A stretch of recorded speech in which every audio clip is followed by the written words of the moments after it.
So, how do you feel about English? English, I think हमें English की daily practice करनी चाहिए.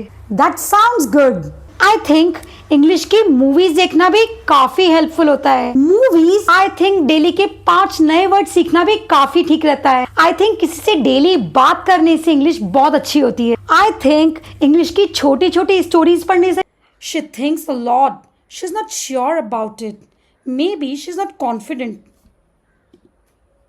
Hello everyone, मेरा नाम है विनी और इस लेसन में हम सीखेंगे 5 अलग तरीके आई थिंक को बोलने के, यानी 5 डिफरेंट वेज टू से आई थिंक. तो चलो शुरू करते हैं. सबसे पहला तरीका है जिसे आप रिप्लेस कर सकते हैं आई थिंक को, वो है इन माई व्यू, यानी मेरी नजर से, मेरी राय से अगर देखोगे तो ये बात है. मेरे एंगल से अगर यहां बैठ के आप देखोगे तो ये मेरा व्यू पॉइंट क्या है, क्या मेरी पर्सनल ओपिनियन है. यानी जब आपने पर्सनल ओपिनियन शेयर कर रहे हैं तो आप आई थिंक की जगह बोल सकते हैं इन माई व्यू. जैसे in my view online classes are quite helpful. मेरे हिसाब से ऑनलाइन क्लासेस काफी सहायक होती हैं. जैसे in my view morning is the best time to study. मेरे हिसाब से मॉर्निंग जो है ना वो पढ़ने का बहुत अच्छा टाइम है. इसको आप कहाँ यूज कर सकते हैं? इसको आप यूज कर सकते हैं आप डेली स्पोकन इंग्लिश बोल रहे हैं, या फिर आप ऑफिस में किसी फॉर्मल डिस्कशन में भी यूज कर सकते हैं. जैसे in my view discipline is more important than talent, यानी अनुशासन ज्यादा जरूरी है किससे? आपके टैलेंट. अगला तरीका जो रिप्लेस करता है आई थिंक को वो है as far as I can tell. As far as का मतलब होता है जितना, जहां तक, यानी जितनी जानकारी मुझे है उसके हिसाब से बता रही हूं. जितना मुझे लग रहा है उस बेसिस पे मैं बोल रही हूं, यानी मेरी ऑब्जर्वेशन, मेरे एक्सपीरियंसेस के बेसिस पे मैं बता रही हूं. आई थिंक को रिप्लेस करने का एक बहुत ही अच्छा तरीका है. इसको आप डेली स्पोकन और ऑफिस मीटिंग्स में दोनों जगह यूज कर सकते हैं. जैसे वो मेरे पास की जो दूध की दुकान है ना, as far as I can tell shop is close today. जितना मुझे जानकारी है ना, आज वो शॉप बंद है. मुझे लगता है as far as I can tell you are happy with my way of teaching.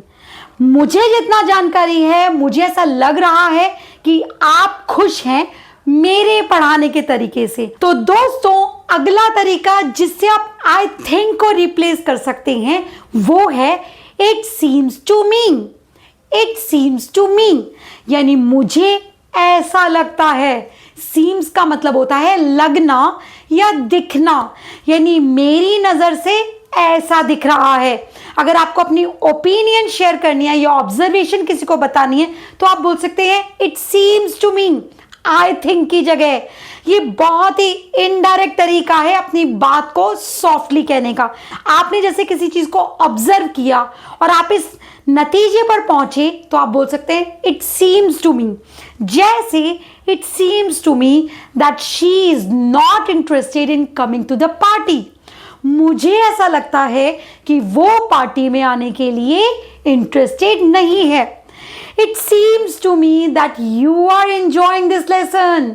मुझे ऐसा लगता है कि आप इस लेसन को एंजॉय कर रहे हैं. It seems to me that we should start early to avoid traffic, यानी मुझे ऐसा लगता है कि हमें जल्दी निकलना चाहिए ट्रैफिक से बचने के लिए. आजकल बहुत ज्यादा ट्रैफिक हो गया है, इसलिए इट सीम्स टू मी. अगला तरीका जो रिप्लेस करता है आई थिंक को वो है इफ यू आस्क मी.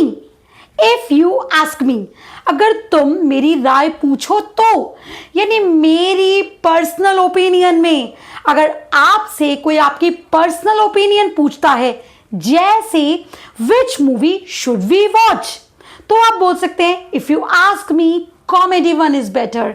यानी अगर मुझसे पूछो तो कॉमेडी वाली बेटर है, ज्यादा बेहतर है. आप बोल सकते हैं if you ask me this restaurant serves best pizza. अगर मुझसे पूछो तो ये जो रेस्टोरेंट है ना ये बेस्ट पिज्जा देता है. इससे आप कॉन्फिडेंट लगते हैं और फ्रेंडली टोन लगती है. जैसे अगर आप मुझसे पूछो तो if you ask me English improves only with daily practice. English है वो सिर्फ और सिर्फ डेली प्रैक्टिस से इंप्रूव होती है। ओके, तो दोस्तों अगला और लास्ट तरीका है जिससे आप रिप्लेस कर सकते हैं आई थिंक को, वो है I would say. I would say यानी मैं कहूँगा, यानी मेरी राय में तो ये बात है, मैं ये सजेस्ट करूँगा, मैं ये राय दूंगा, मेरी ये ओपिनियन है। बहुत ही इनफॉर्मल तरीका है, अपने फ्रेंडली एडवाइस अगर किसी को देनी है तो आप कह सकते हैं आई वुड से। जैसे दोस्तों अगर आपके फ्रेंड्स में आप बैठे हैं और किसी बुक पे आपकी चर्चा हो रही है तो आप बोल सकते हैं I would say this book is worth reading. मैं कहूँगा ये बुक पढ़ने लायक है। I would say you should start your preparation early. मैं तो ये कहूंगी कि आपको अपनी तैयारी जल्दी शुरू कर देनी चाहिए। जितना जल्दी शुरू करेंगे उतने ही एक्सपर्ट बन जाएंगे। I would say he's 30 years old. मैं कहूंगी कि वो लगभग 30 साल का है। That's it guys. अगर वीडियो पसंद आया हो तो वीडियो को लाइक करना, चैनल को सब्सक्राइब करना, वीडियो को शेयर जरूर करना। तो दोस्तों अगर आपको भी कोई और तरीका पता है आई थिंक को रिप्लेस करने का तो प्लीज कमेंट्स में मुझे जरूर बताना। मिलते हैं अगले लेसन में, तब तक के लिए बाय बाय।